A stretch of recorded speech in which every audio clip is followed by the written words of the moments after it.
Could you share a little bit more about how, maybe some of the ways you thought about building trust in the early days and maybe some of the learnings from that?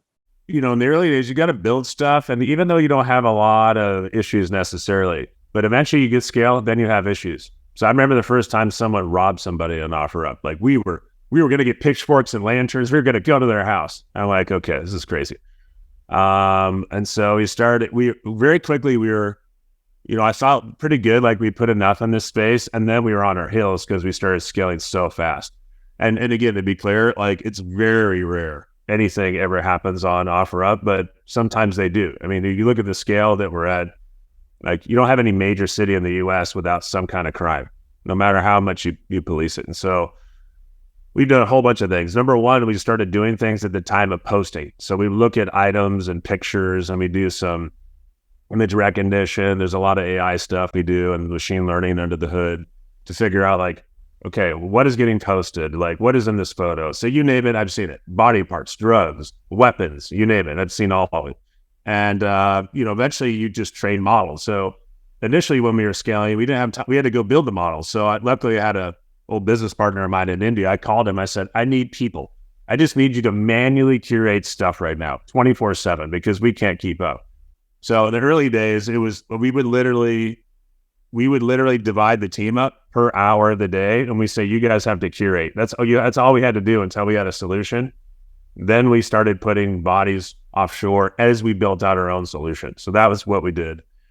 Then we started building out profiles and ratings. And then we ultimately also built out this program we called TrueU, which is you can scan your government ID. And step two is it'll do some image recognition. And if it's a match, then you get this badge that says you're a TrueU member. So that was important. Our community also reports a lot. So there's rules and systems we do. Like let's say I post a Rolex watch for $400, clearly fake. If our system doesn't detect, it should detect that because we look at watches and we say, okay, if it's off by this price, remove. But if it misses it, then the community can report it. So let's say it gets like 3 reports within an hour, automatically gets pulled out, right? So these rules and these systems, you just build on them over time. You're constantly building on them. But in the early days, there's a lot of manual work with a lot of these. So anyone building the marketplaces, there's nothing wrong with that. Go ahead and just manually do stuff, but figure out like where you're spending the time and then start to automate.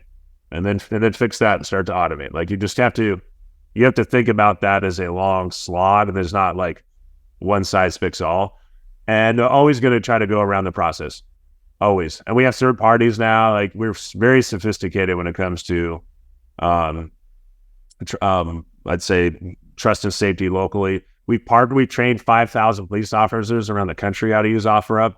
We rented auditoriums.